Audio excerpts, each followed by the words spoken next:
Guys, for today's video gagawa tayo ng doorknob na kalas-kalas na siya. Pero okay kung paano mag-assemble. Unang-una, yan, dapat tong nakapantay dito. Tapos dito siya nakalagay. Yan, papasok nyo dyan. Kita nyo ba? Yan, may arrow. Yan o. Pag na-shoot nyo ng ganyan, likutin nyo. Kailangan ito nakaturo dito. Babalik rin ko. Yan, ganyan. Nakapantay siya, dapat ganyan. Tapos, ang sunod nyo nang ikabit, ito. Yan. Ito, ipapasok dito muna. Yan, tapos hawakan nyo. Sunod, spring. Ito pala.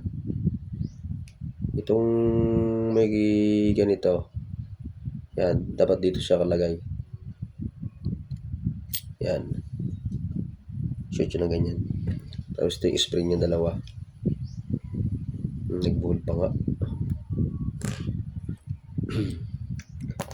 Kaya may butas na yun. Nakikita nyo yung dalawa na yan.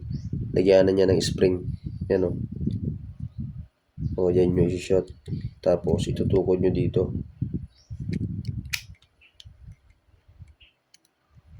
Yan, may butas yun dito.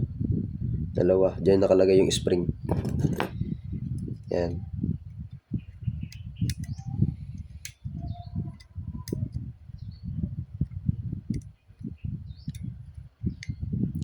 Tapos kapag natlagay nyo na sa dalawang butas, tulak nyo ng ganyan. Yan. Yan siya. Tukuran nyo lang ng kamay. Kasi para hindi matanggal. Nag-igkas-igkas kasi siya. Hindi, ganyan ang forma niya. Yan. O. Pag iniikot nyo dito, ito, nagalaw yung spring. Yan. Kaya dapat i-press yung ganyan. Tapos ang next, ito. Itong parang angkla ng barko na to. Dito nyo itutok. Dito, may butas na to sa taas. Bali na kaganyan. Yan.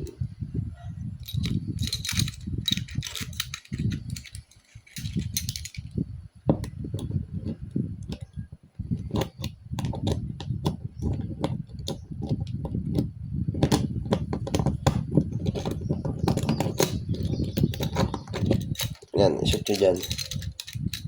Tapos ito, medyo mahirap eh. Ito, nakashot din sa butas dito. Yung butas na yan, nakaganyan dapat yan.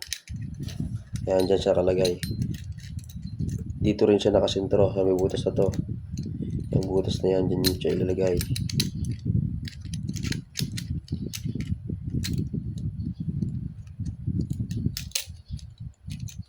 Tapos yung pinaka-lock, itong lock niya na ito, may dalawang butas yun dyan. Dapat nasa gitna siya. Yan, dyan siya nakalagay. Yan.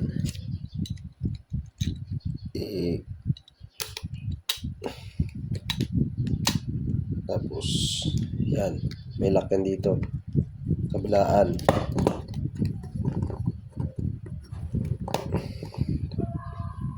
Ibukan nyo na lang. So,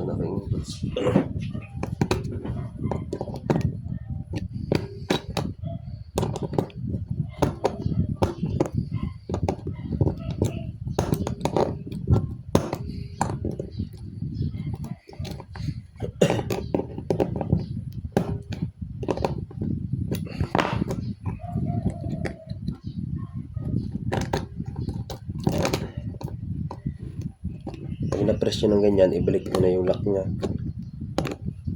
Balik-tuwidin nyo lang yung ganyan. Yan. Tapos ganun. Ganyan lang yan.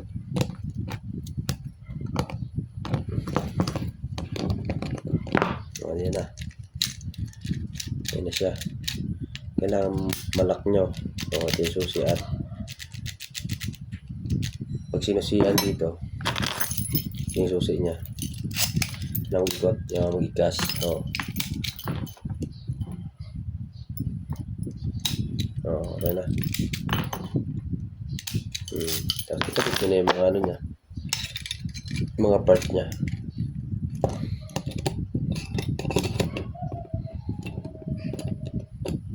Okay.